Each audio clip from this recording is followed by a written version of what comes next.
In today's video, I'm going to teach you the right way to group tasks in ClickUp. By the end, you'll know exactly how to organize tasks so your projects are easier to scan, update, and keep on track. First, head into your ClickUp workspace and open the area where your work lives. I'm starting from the overview in a team space, then opening a list called Construction Daily Report. Any list or folder works here, so use whatever project you want to organize. Next, switch to a view that supports grouping.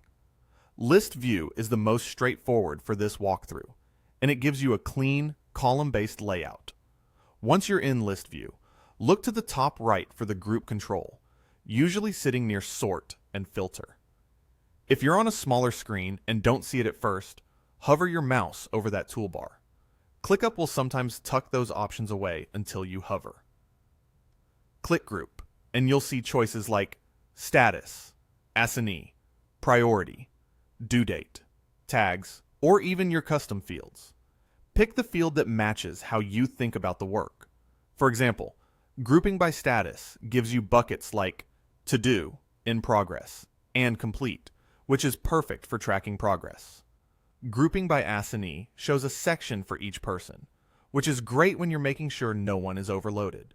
The moment you choose, your tasks reorganize automatically into clearly labeled sections. Each section has a tiny arrow you can use to collapse or expand it. This is handy when you want to focus on one slice of work at a time. Collapse everything except the part you need to act on. Even better, you can drag and drop tasks between groups. When you do, ClickUp updates the tasks field behind the scenes. So if you drag a task from To Do into In Progress, its status changes instantly without you opening the task. This makes quick triage super fast. After you set a grouping you like, save the view so you can come back to it with one click. Look for Save at the top of the view and confirm. Saving locks in your grouping and any other display tweaks you've made, so you don't have to rebuild it later. Now, let's fine-tune a few fields to show how grouping reacts in real time.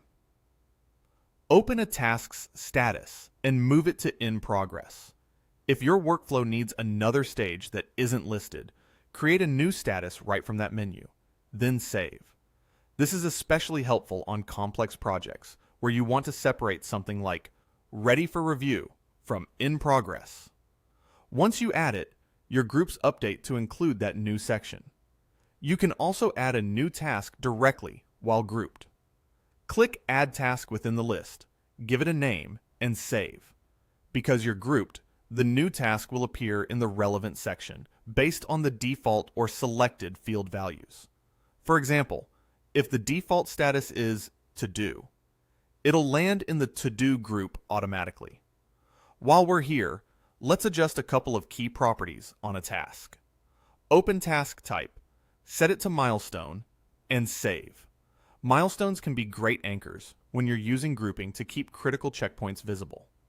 Next, set the assignees. Choose the team member who owns the task and close the picker. If you're grouped by assignee, you'll immediately see the task move under that person's section. This kind of instant feedback is one of the best parts of grouping. Every update helps the whole view stay accurate without extra clicks. Now, let's walk a task through the workflow so you can see the movement across groups. Start it in To Do.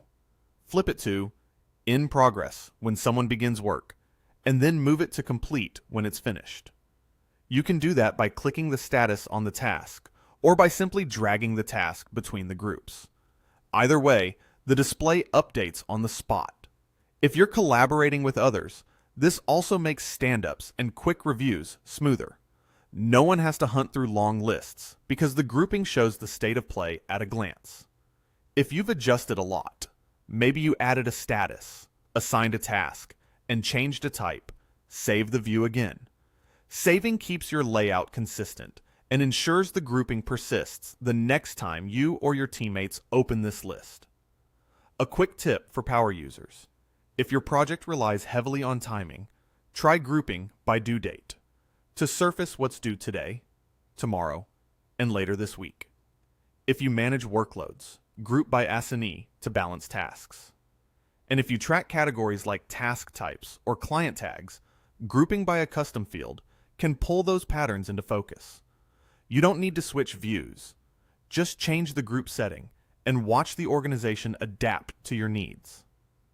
If you decide you want to go back to a simple, ungrouped list, open the group menu and choose None.